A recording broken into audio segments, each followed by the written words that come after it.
Good morning and welcome. Happy holidays in whatever ways you celebrate holidays this time of year. We're going to sing a lot today.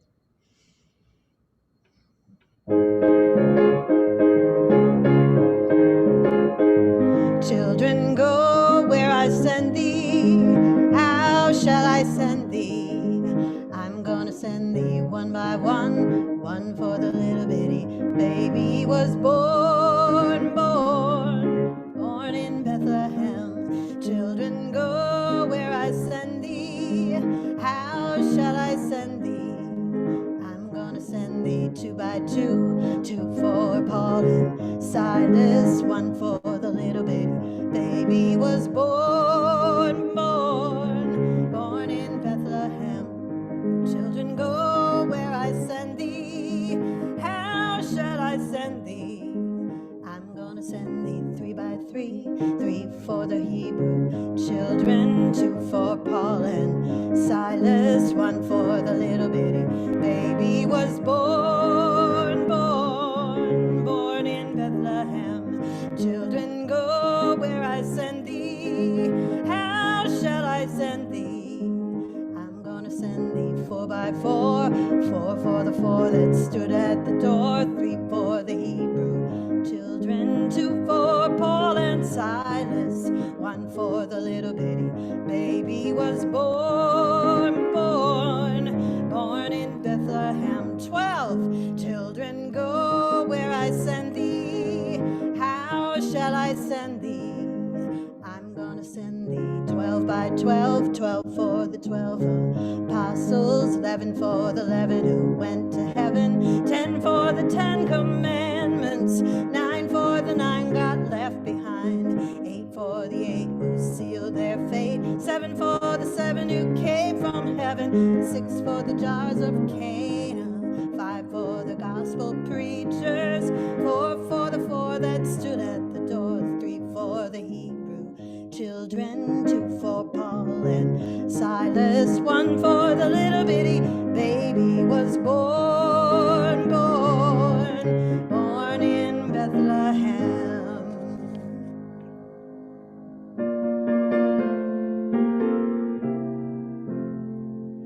Deck the halls with boughs of holly. Fa la la la la la la la la. 'Tis the season to be jolly. Fa la la la la la la la la. Don we now our gay apparel. Fa la la la la la la la la. Troll the ancient Yuletide carol. Fa la la la la la la la la. See the blazing Yule before us. Fa la la la la la la la la. Strike the harp and join the chorus. Fa la la la la la la la la. Follow me in merry measure. Fa la la la la la la la la. While I tell of Yuletide treasure. Fa la la la la la la la la. Fast away the old year passes. Fa la la la la la la la la. Hail the new ye lads and lasses. Fa la la la la la la la la. Sing we joyous all together. Fa la la la la la la la la. Heedless of the wind and weather. Fa la la la la la la la la.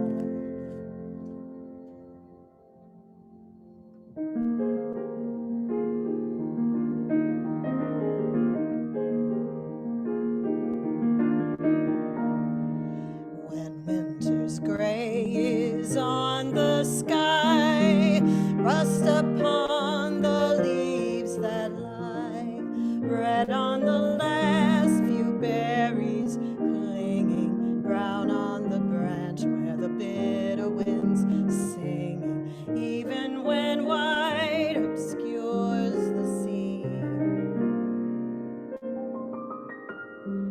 In the winter there is green,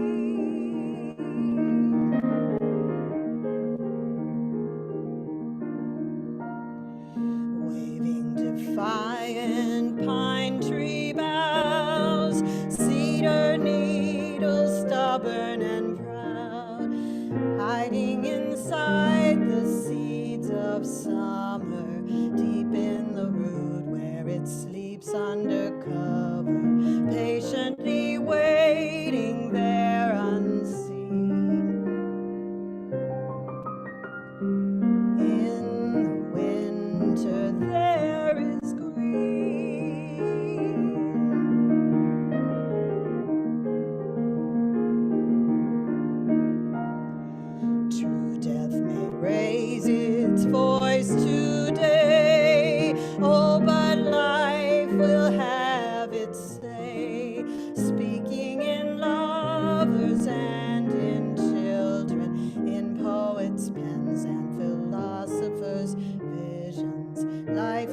planet's tearing dream. Earth's devotion spoken in green.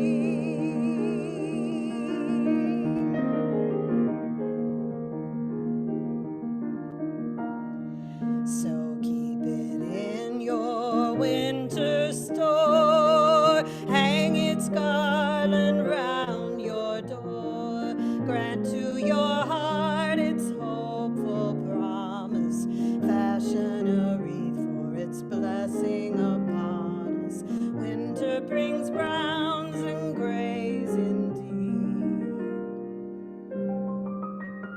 but when it comes, remember green.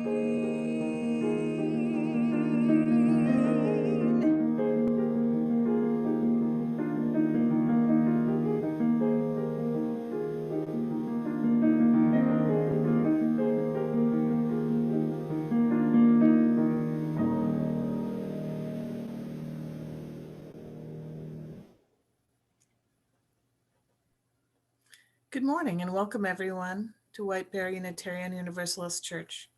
I am Lisa Borg, serving on your board of directors. We are a congregation in the Free Faith tradition, a community of youth, adults, and children dedicated to pluralism in the spiritual search and ethics grounded in action. Service participants today include Carol Coet, Nico Van Ostrand, Reverend Sarah Goodman, Amy Peterson-Derrick, and Victoria Safford, supported by Anna Garris and Aaron Scott. Music today is from Carol Coet, the choir directed by Thaxter Cuneo, Peter Mayer, and a special surprise near the end. On the winter solstice tomorrow night and Christmas Eve on Thursday, we hope you'll join us for special holiday services featuring the voices of many members and friends, as well as your staff team. In the e-news tomorrow, you'll find a link to orders of service with all of the song lyrics and participant names, and also coloring pages based on our beloved 12 Days of Christmas placards. You can also pick up paper copies outside the church front doors. Please note, the solstice service and early service, Christmas Eve, will be on YouTube only. The later Christmas Eve service will be on Zoom and Facebook, just like Sunday morning. Today after the service at 11:15, please join us for Cyber Social Hour. It's a fun way to meet others, see old friends, and share a little conversation in facilitated groups. We'll put the Zoom link and easy instructions in the chat box. If you're visiting or new today, you're warmly invited to attend a brief orientation right after the service. The link is in the chat. Welcome to our church. Together we grow our souls and serve the world in love.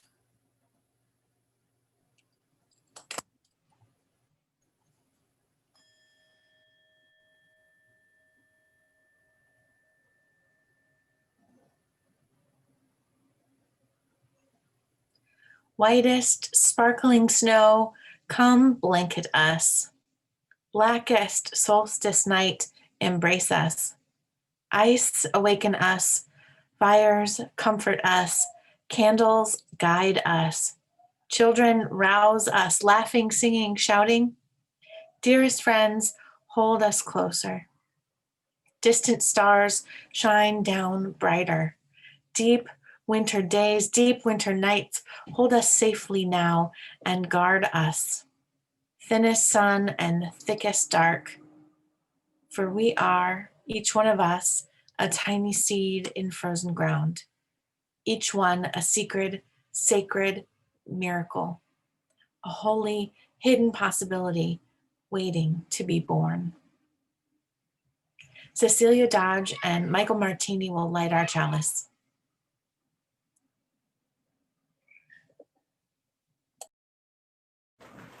Good morning, I'm Mike Martini. And I'm Cecilia Dodge, and we miss you all terribly. The theme for December is revolution, the practice of imagining. We would like to suggest that in the words of musician Gil Scott-Heron, that the revolution will not be televised. The revolution will not be brought to you. We would assert that it can't be. The revolution, all revolutions, begin in our imaginations. And for this point, we would quote another musician, John Lennon, who tells us we need to free our minds for the change we hope for. Imagine bending our vision towards a community that moves beyond the false choices we are being offered, such as we can only afford health care or housing, not both. Our imagination is where change begins and really never ends. Our December theme is suggesting that we turn off the television so we create the image. Imagination leads to words, and words lead to action. Revolution transforms us, yes, but you must dream it first. As Tim Curry says in the Rocky Horror Picture Show, don't dream it, be it. Now let's be clear, you can't just imagine a revolution or transformation. You have to come up with the words, and those words can create a community that can act on our dreams. We've been through so much these last 4 years, and so many of us are more awake and noticing. We light the chalice today for the practice of imagining. Let's put our imaginations to work towards building beloved community.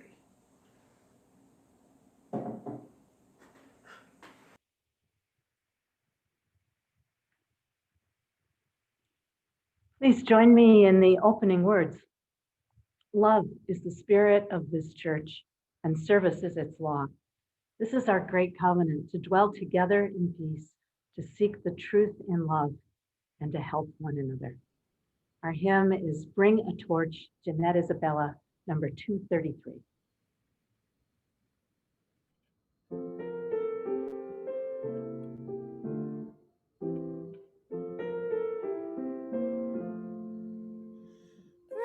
a torch, Jeanette Isabella. Bring a torch and quickly run.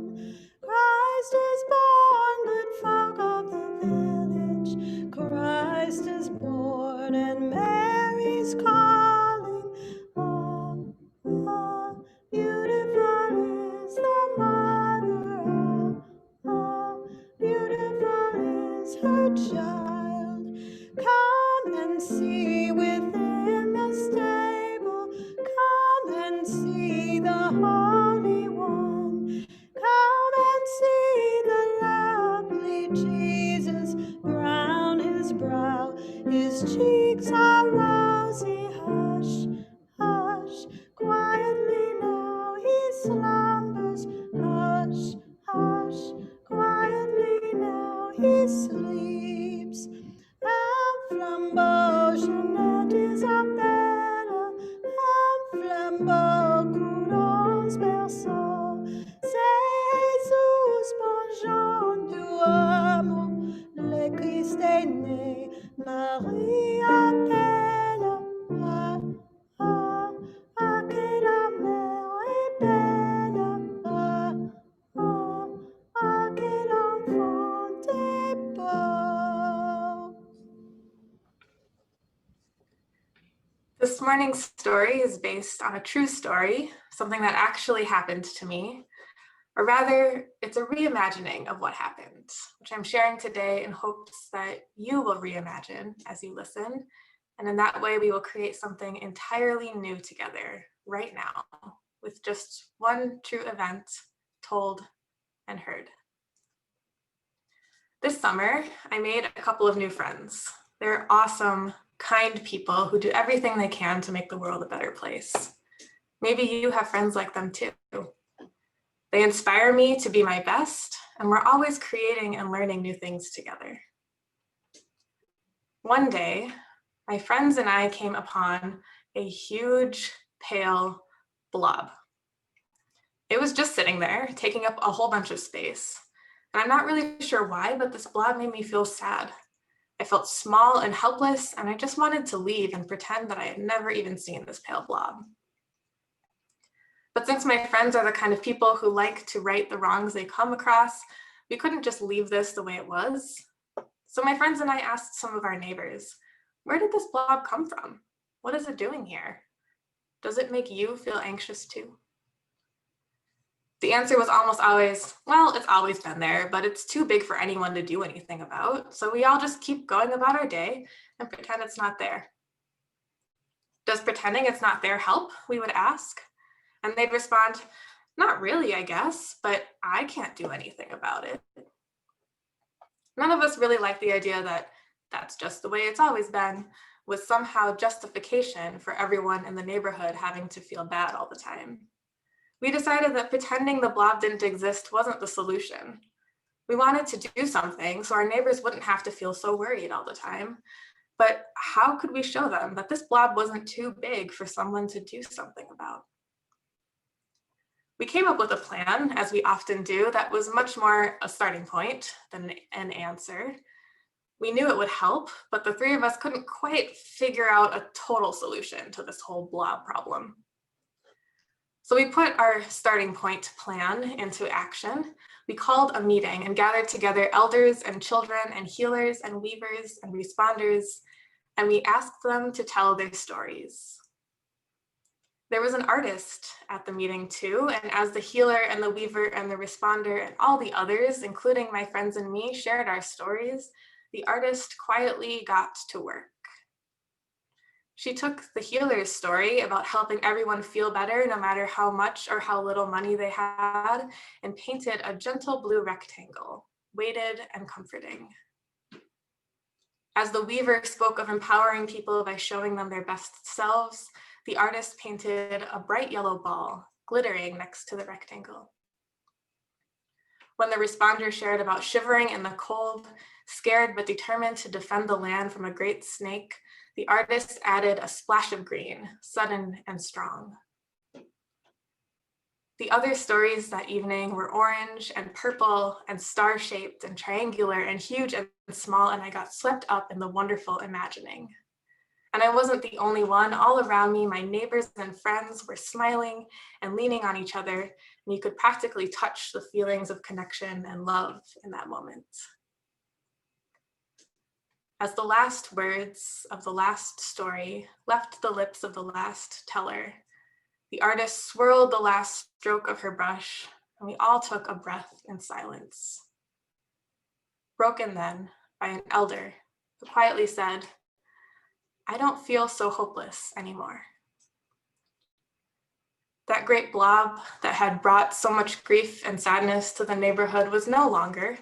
It was physically still there, but the artist had used it as a canvas, infusing its pale surface with vibrant color and brilliant shapes. And now, everyone who comes upon that blob is reminded of care and community, of warmth and strength and determination, and of the people they are connected to. The people of that neighborhood were right, though. That pale blob was too big for anyone to do anything about. It took the whole community, 3 friends, a healer, a weaver, a responder, an artist, and all the others. And only then was it possible to transform.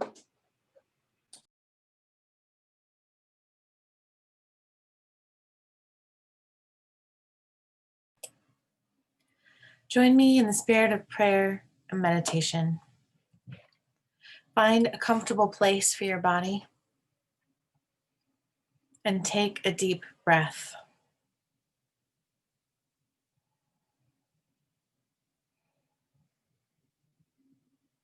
Spirit of life, spirit of love, spirit of compassion, hold us today in the dark of winter, with cold winter winds and brown winter trees, a winter of unknowns. Remind us that although we may feel alone in the dark, we are connected. We are connected to the seasons as they turn. We are connected to the sun, the sky, the moon, and most of all, we are connected to each other. Spirit of life, hold us as we face the coming celebratory time of year with courage to face our isolation head on. Hold us as we wish we were holding our loved ones. as we wish to hold all who are suffering, those with big losses, those with little losses, those with mental illness and addiction, those of us just holding it together. Hold us all in love. Spirit of love, bring into our hearts the memories of favorite holiday celebrations, bringing into our hearts the feeling of being held by our beloved families, given or chosen families, in the dark of winters past and future. Spirit of compassion, fill us with a deep understanding of the struggles of this world, so that we may be moved to shift ourselves and push the world towards justice together. Spirit of all that is, help us as we hold the beloveds of those who speak aloud the names, or hold them in their hearts in this time of silence together.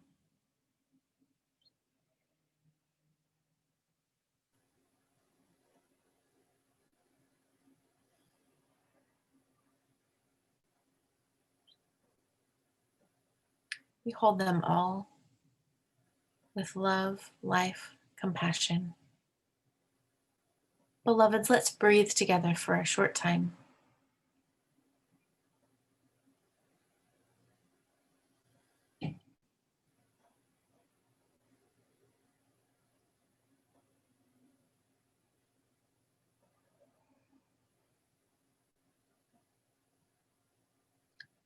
Blessed be, and amen.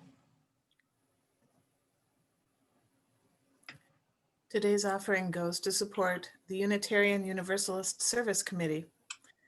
We know that some of you were unable last week to view the video about their work, so here it is again, with thanks to longtime supporter Dick Ottman. If you did contribute to the UUSC already, please make your gift today to support the programs of our congregation. Information for both options is in the chat box. Thank you.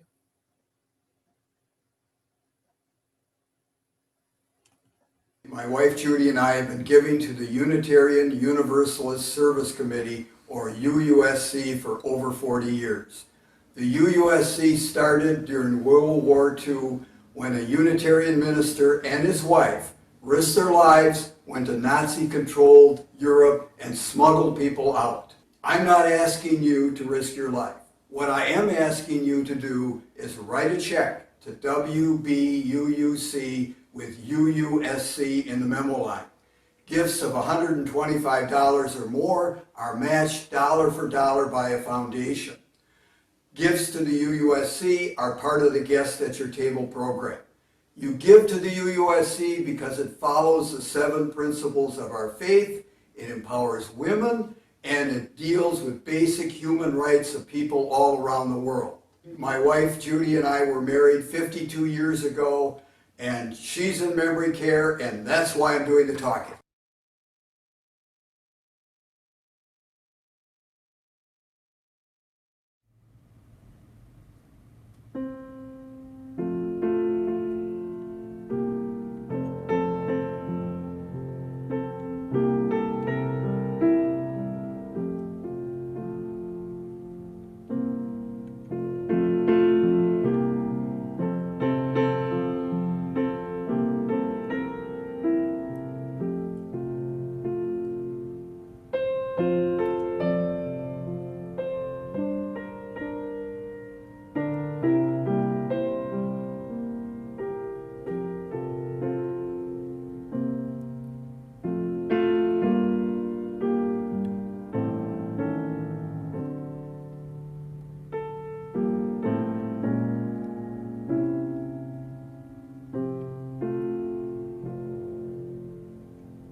Our first reading is the Solstice Wreath from Sandra Michelson Brown, adapted. The grim news has come to my attention that something in the world has come unfixed. Owls no longer haunt the forest, appearing out of the dream time as we pass. Indeed, whole souls have gone missing, as if being itself has gone dim. A vital light is missing from the world, by which I mean that ephemeral gold that spins the seen and unseen worlds together. In my life, I don't expect to see a springtime swelling of the shriveled nut so many spirits have become. What's to be done? This is the winter solstice of an age. Although the season's worst is yet to come, what's delicate and true has come undone. Is the only fitting answer a pure and focused rage? Today I wove a wreath of bone and fur and filbert strands twined in sacred holly, incense cedar from an ancient tree. I wove, affixed a star, and spoke a spell. Let this circle stand as the gate of winter, sure passage to the days of lengthening light. And then when I whispered names in the fragrant bough, lacing love like a scarlet ribbon through the fronds, long I wove and dreamed back friends and kin, each great soul calling back the sun. I thought at last, my life here is not done, and some bright star rekindled from within. Jess Banks, a former member of our congregation who moved with her family to New Zealand, has kindly agreed to share with us a solstice reading she wrote for us many years ago. Here's the video.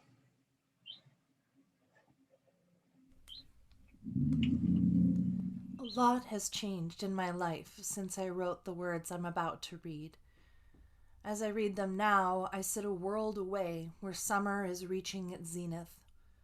The colors brightening our yard are the intense pinks and purples of the bougainvillea, not strands of tiny rainbow lights. The hills of New Zealand are greener than the Christmas trees inside, and the brilliant blooms of the native Pahutakawa tree are exploding sprays of red as they do here every December. There is no crisp, stinging scent of snow and pine. Here, Santa in his board shorts and flip-flops reminds everyone to wear sunscreen at holiday get-togethers. It's not the land of midnight sun here. We're on an equal latitude with Oklahoma. But the peace and stillness of a deep winter's night could not be further away, and I long for a moment of that quiet darkness. So here I am, missing the snow and cold and intimacy of darkness that wraps around you now. But I testify to this: the sun is safe and bright below your horizon. We hold it and bask in it and grow green things in it. And on our longest, brightest day, we release it in its slow slingshot arc back to you. Darkness. Every good new thing comes out of darkness. The womb, the earth, the depths of our dreams and imaginations. Darkness harbors things that could not survive the harsh, bare light of day, things that just aren't ready for the relentless energy of sun and wind and other people's expectations. Darkness is soft and warm. It presses like blankets, soft wings, and loving arms. It's not as lonely as the light can be. Other souls can be as far or as close as we need them to be when we don't have the evidence light delivers to our eyes. It's not that darkness isn't scary. Often the scariest thing in the dark is the closeness of ourselves, with nothing to distract us from our thoughts and memories and regrets. And we're still ingrained with that deep primal urge to light fires against the night, where wild animals and enemies lurk. But I say, don't be so quick to light the first spark on midwinter or Christmas Eve. Dwell in darkness for a little while. More than any other animal in the deep winter, we have faith that the light will return, so we can afford to give the darkness its time too. The winter night is beautiful.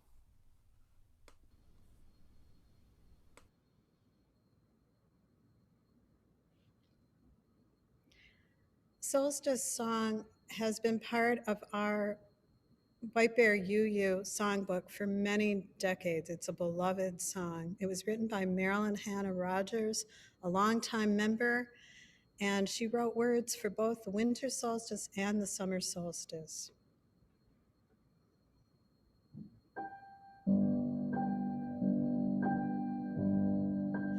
In the darkest night of solstice time, when the chill of winter creeps within, our beings long for friendly light, our hearts hold hope of spring. Sunlight, moonlight, starlight, clear light, fill our minds with purest light this dark and wintry night. Sunlight, moonlight, starlight, love light, fill our hearts with radiant light this dark and wintry night. As our earth encircling orbit moves, turning moons glow into sun-filled day, may our pole star be the light of truth to guide us on our way. Sunlight, moonlight, starlight, clear light, fill our minds with purest light this dark and wintry night. Sunlight, moonlight, starlight, love light, fill our hearts with radiant light this dark and wintry night.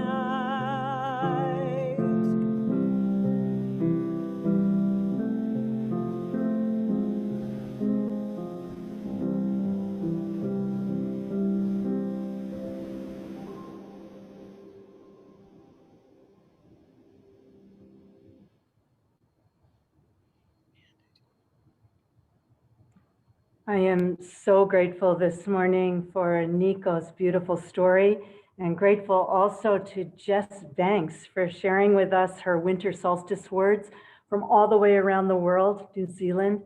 Jess, thank you.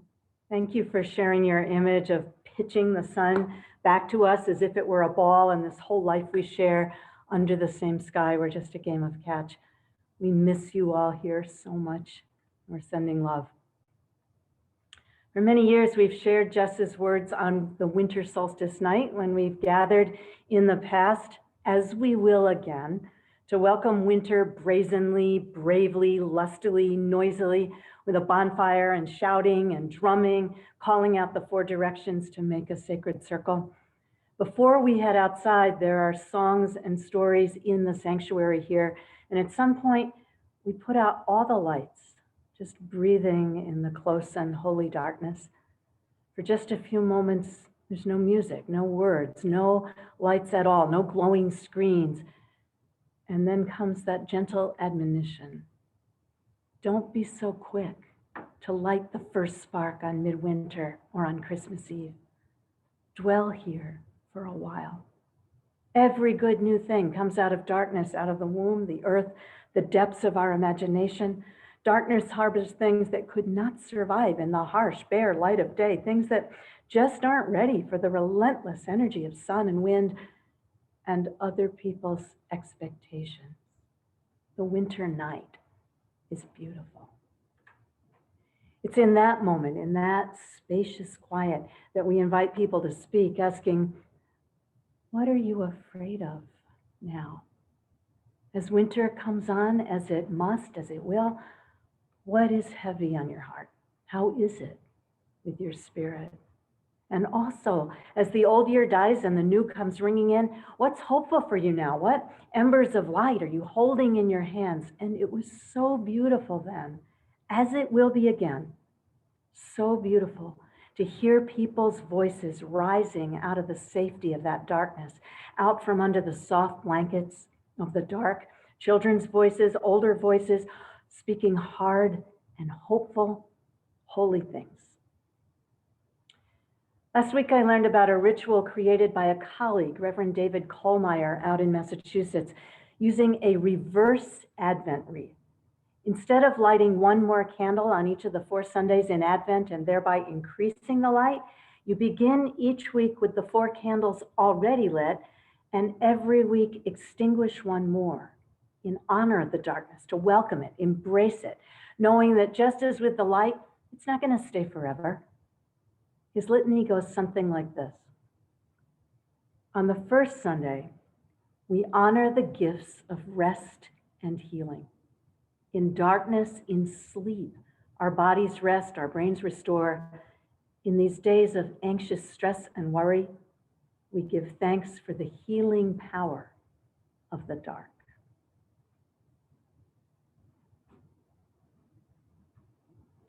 On the second Sunday, we give thanks for the joy of those things we find only in the nighttime. Fireflies, owls, crickets, the stars. May we be blessed by the gift of black joy.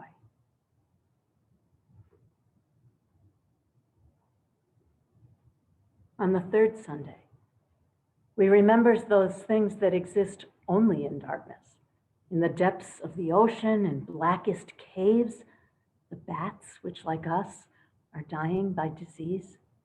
We imagine life in the darkest folds of the universe and imagine that in these spaces, just as in the sunshine, the Spirit is at work. May we know humility and gratitude.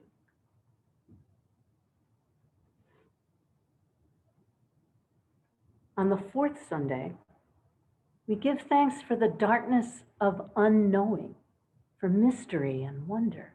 There's so much we don't understand, and that's not just scary, but exciting. For the darkness of the womb, for places in space where stars are born, for questions that come from the depth of our being, we give thanks.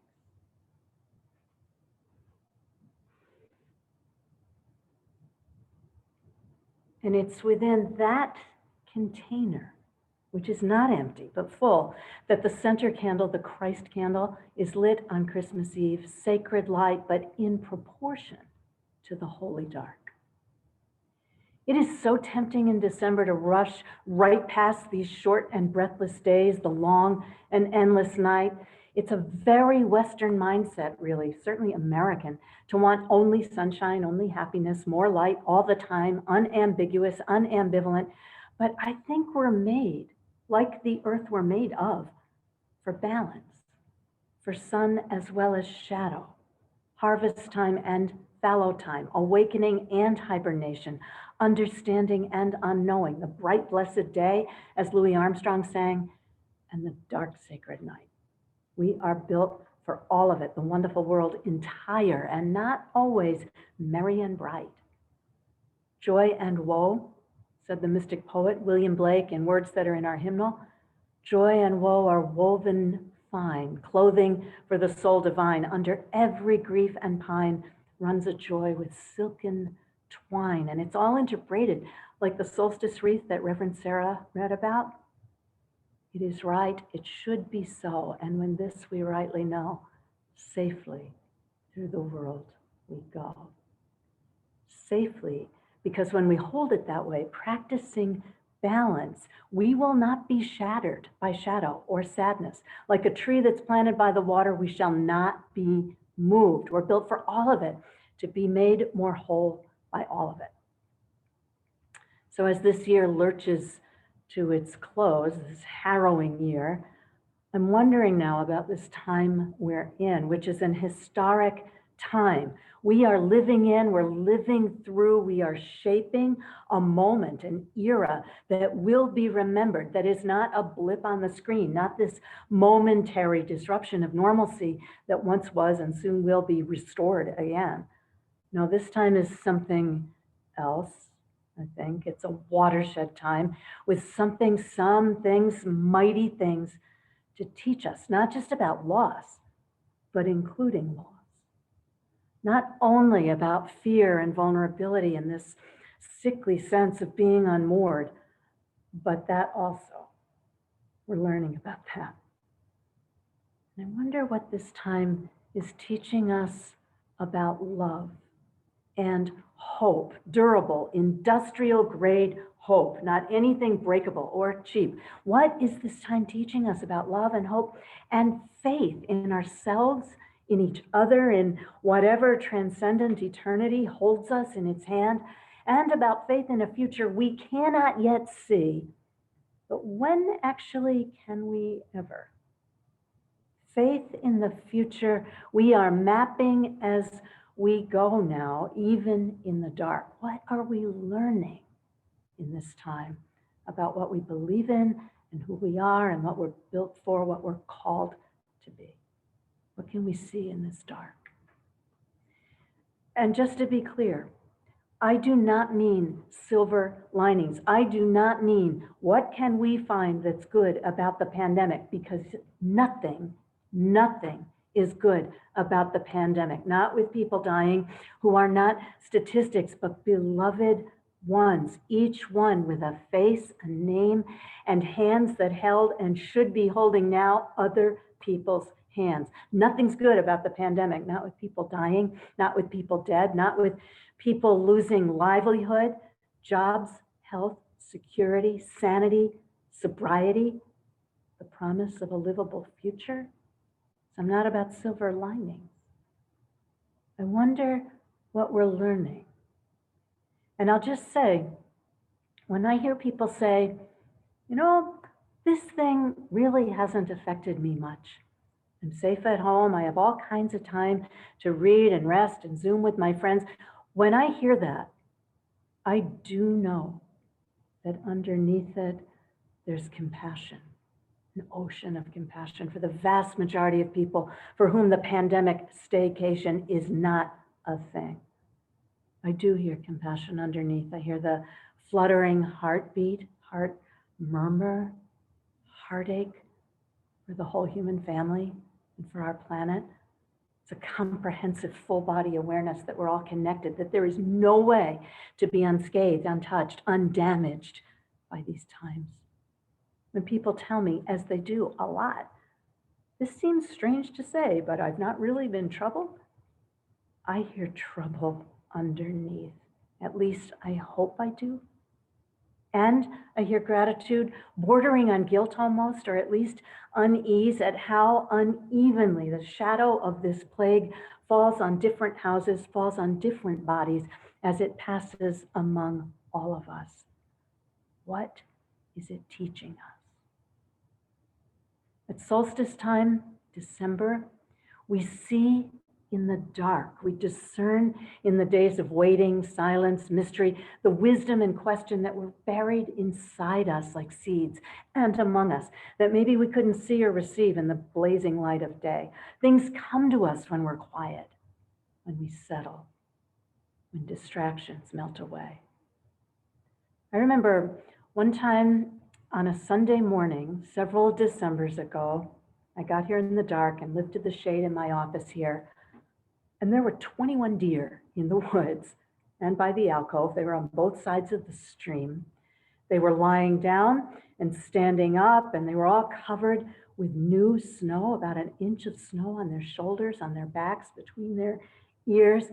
Perfect nativity scene.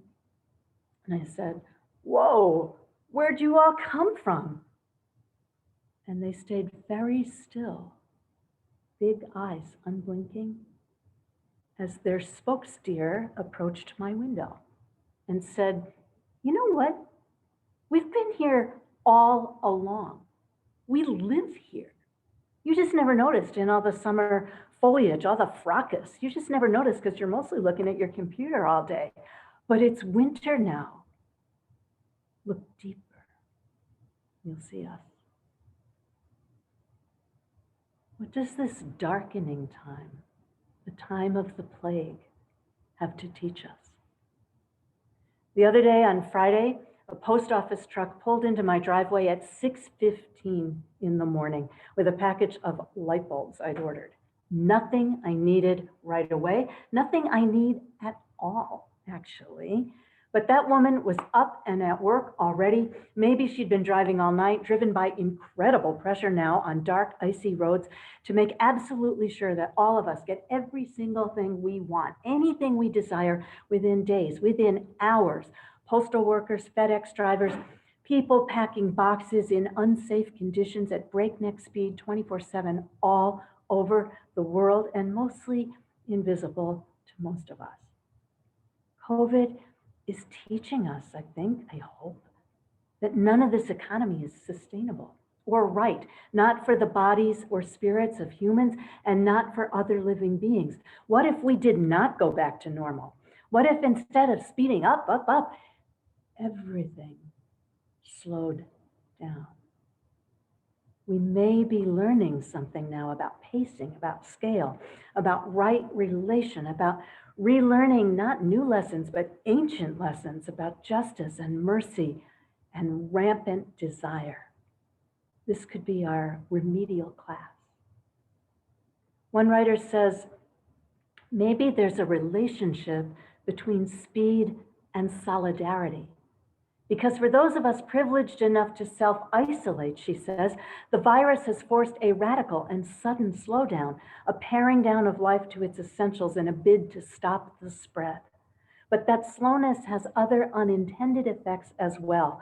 It turns out that when the deafening roar of capitalism as usual quiets even a little, our capacity to notice things that were hidden in plain view grows. This is from Naomi Klein. She goes on, for some, that awareness has expanded now to encompass the cruelty of warehousing human beings in prisons, in immigrant detention camps, and for-profit old age homes, as well as in cavernous meatpacking plants and sprawling fulfillment centers. It is in these spaces which were already so sick that the virus has spread like wildfire. In forcing us, she says, forcing us all to confront the porousness of our own bodies, our lives, in relationship to the vast web of other bodies that sustain us, caregivers, farmers, supermarket clerks, street cleaners. The coronavirus has exploded the cherished market-manufactured myth of the individual as a self-made island. Her piece appeared in the journal The Intercept to introduce a short film this fall called The Years of Repair. It's a postcard from the near future, set maybe 10 years out, maybe a little more, and it's remembering back to this pandemic time, which it marks as the exact beginning of global transformation, describing everything that changed, that could yet change, because people all over the world saw in this moment the implications of returning to normal. The first words you hear from the narrator telling the story, telling our story, are, looking back, it's hard to believe that we rebuilt our community from the ground up with our own hands. And then it describes what happened and how it happened, what could happen.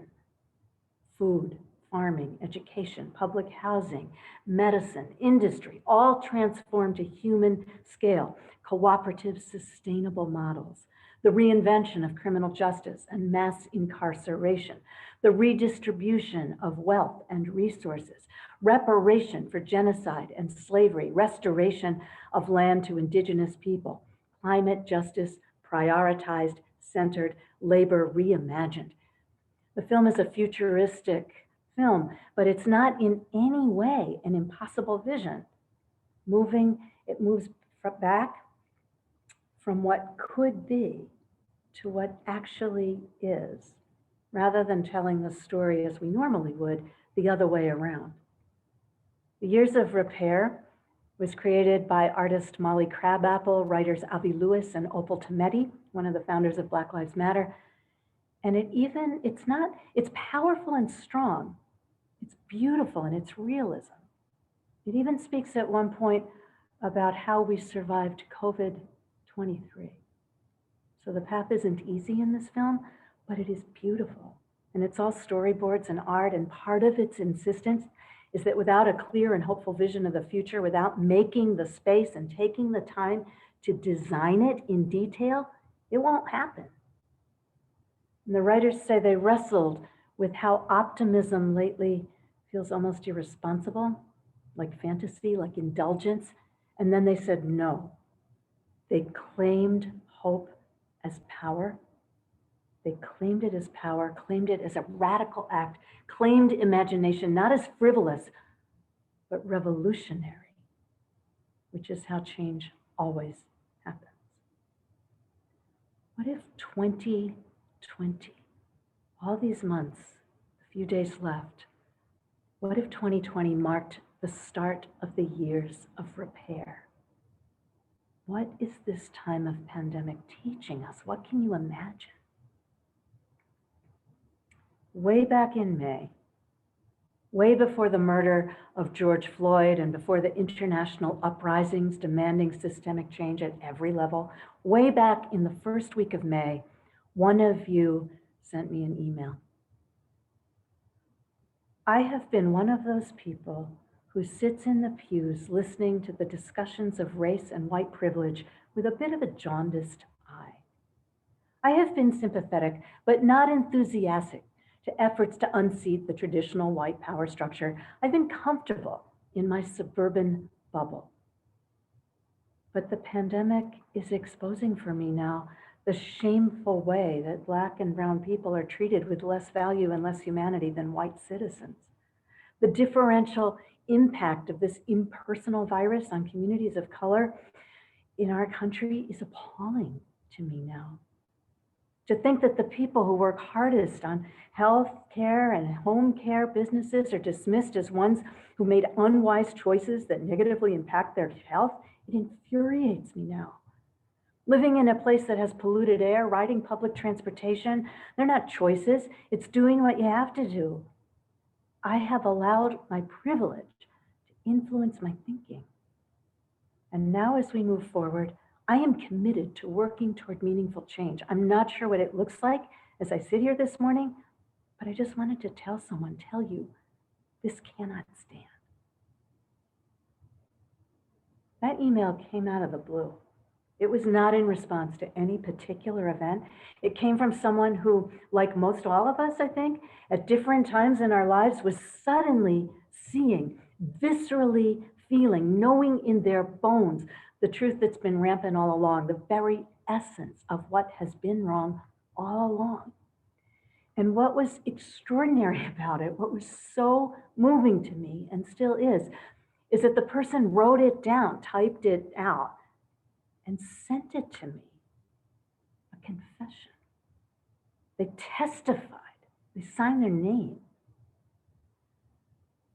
There are things that we can learn in this pandemic time. Not all of them are new things, some are old things.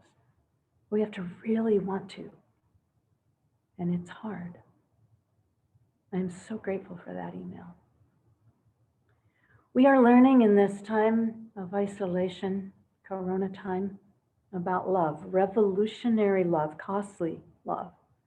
We are learning about care, maybe, how none of us is safe till all of us are safe in body and in spirit. I'm learning as an introvert how hard it is to be alone, how desperately I miss you all, how there is no way, no healthy human way to be a person all by yourself, much less a minister. And I know you all are learning these things too, and harder things. We are meant to be together, heart to heart, hand in hand, inexplicably intertwined in beloved community with all of our relations. Lucille Clifton, brilliant African-American poet, has a poem that comes to me every year at solstice time, although it's not a winter poem. It's about seeing in the dark. It's called The Light That Came to Lucille Clifton. The light that came to Lucille Clifton came in a shift of knowing, when even her fondest sureties faded away. It was then she understood she had not understood, was not mistress even of her own off eye, and she could see the peril then of an unexamined life. She closed her eyes, afraid to look for her authenticity. But the light insists on itself in this world. A voice from the non-dead past started talking. She closed her ears, and it spelled out in her hand, "You might as well answer the door, my child. The truth is furiously knocking." The light, she says, came in a shift of knowing when her fondest sureties faded away. And maybe this is happening now. Maybe this will happen now for you, for me, for all of us, as it does in some ways every December. We go inside. We kindle these little lights against the dark, but at some point, we just let it come. Let it teach us, hold us, tell us truths we just can't see in the noise and glare of busy life, our so-called normal life.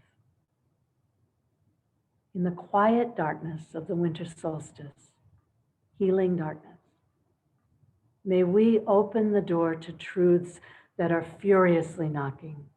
May we welcome the light that floods in, starlight, moonlight, understanding. In our loneliness now, in our fear, in the midst of losses that remind us what we love the most. May gratitude be our first word of the day and our last before sleep.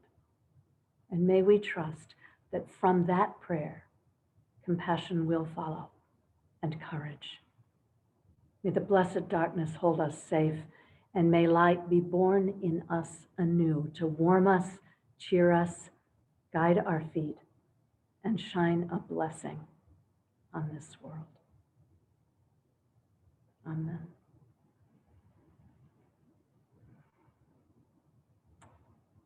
And now for something completely different.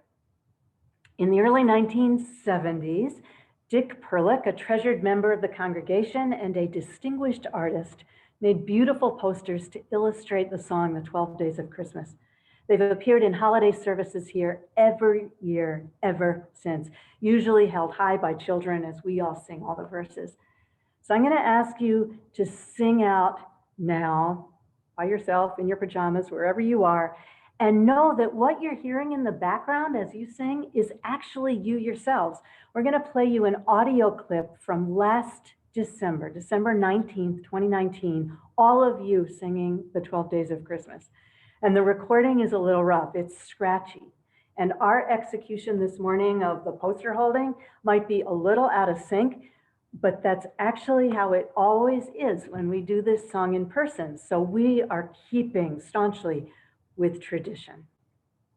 The song is The 12 Days of Christmas.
Sounds like you're all right here.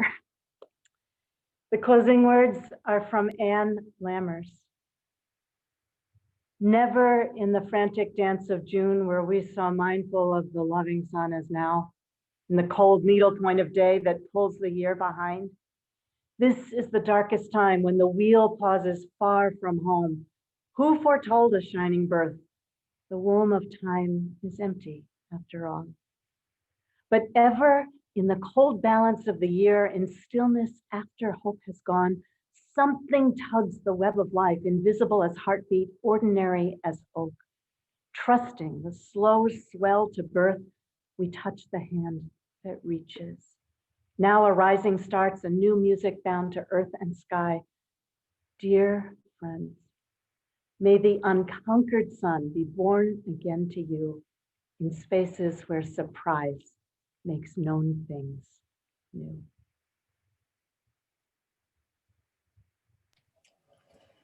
Friends, thank you for joining us. Watch for the e-news tomorrow for news about our holiday services, and be sure to download and print the beautiful packet of coloring pages and orders of service for Christmas Eve. Or you can pick up paper copies outside the church front doors. In just a few minutes, there'll be an orientation for visitors and newcomers. It'll be right after the service. The link is in the chat, hosted by me. All are welcome. At 11:15, join us all for a cyber social hour. It's actually just half an hour of easy conversation in small groups with friends old and new. We are sending love to you today from all of our locations. Farewell and stay well, friends. Thank you.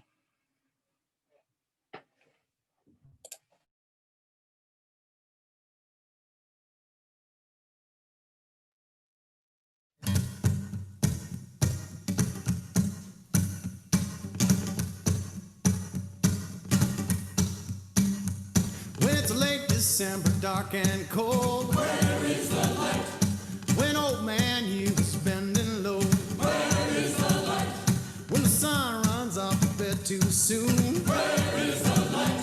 And there's nothing but a skinny moon, where is the light? Can you tell me where is the light? Where is the light? Where is the light? Oh, the light's inside of me. When it's dark each morning when I rise, where is the light? And it's dark when my eggs are frying, where is the light? And it's dark when off to work I go, where is the light? And it's dark again when I get home. Where is the light? Can you tell me where is the light? Where is the light? Where is the light? Oh, the light's inside of me. It's in my skin and in my bones, in my heart and in my soul. That light of light so bright and golden, like a summer day. When the sun goes missing in the sky, it is rising in my eyes, chasing all that winter gloom away. I'm burning bright like kerosene. Where is the light? I'm twinkling like the Pleiades. Where is the light? I'm dancing like a candle flame. Where is the light? And I'm flaming like a fruit flambe. Where is the light? Oh, can you tell me where is the light? Can you tell me where is the light? Can you tell me?